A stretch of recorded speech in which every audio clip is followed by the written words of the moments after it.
ఇన్నారుల్లో centre మంత్రి Bandi Sanjay sir కొడుకు బండి భగీరథ్ మీద పోక్సో కేసు పెట్టిర్రట.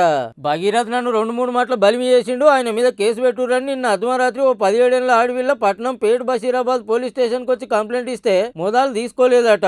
6 గంటల హైడ్రామా నడిచినాక గప్పుడు కేసు కట్టిరని వార్తలు చక్కర్లు కొడుతున్నాయి మీడియాలో, సోషల్ మీడియాలో. అయితే నన్ను బ్లాక్ మెయిల్ చేస్తుర్రు, నేను అమాయకుణ్ణి, నాకే పాపం తెలియదు, ఉత్త పుణ్యానికి పైసలు గుందాలని పిలానేసిర్రు, 5 కోట్లు డిమాండ్ చేసిర్రు, కూడా నాకు న్యాయం చేయురని అటు బండి భగీరథ్ సుత కరీంనగర్ 2 టౌన్ పోలీస్ స్టేషన్ లో కేసు పెట్టిండు.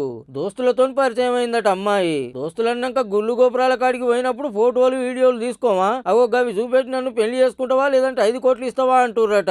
అమ్మాయి ఏమో అట్లా, అబ్బాయి ఏమో ఇట్లా. కానీ ముచ్చట రచయ్యే వరకు నడిమిట్లకు పడని పార్టీలు దొరబడి ఎవల కొడుకు అయితేంది, కేసు పెట్టాల్సిందే, యాక్షన్ తీసుకోవాల్సిందే అని అరుచుకుంటుర్రు.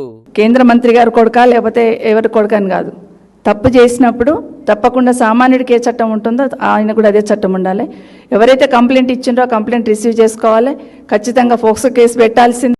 ఈ బండి సాయి భగీరథ్ బండి సాయి భగీరథ్ ఏ అమ్మాయినైతే అత్యాచారం చేసిండో ఆ అమ్మాయి తల్లికి తండ్రికి ప్రాణాలకు ప్రమాదం ఉన్నది. వాళ్ళ మీద ఏ ప్రమాదం జరిగినా, ఏ దాడి జరిగినా తెలంగాణ పోలీసులారా మీరే బాధ్యులైతారు.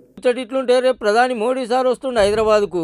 ఇసొంటి వాళ్ళ ఖుద్దు సెంటర్ మంత్రి కొడుకు మీదనే ఇసొంటి నిందలు పడుతున్నాయంటే బీజేపీని దెబ్బతీస్తానికి అని కమలం పార్టీ వాళ్ళు అంటుర్రు. చూడాలి మరి ఈ కేసు ఎందాక పోతుందో, ఎన్ని మలుపులు తిరుగుతుందో, ఆఖరికి ఏమవుతుందో.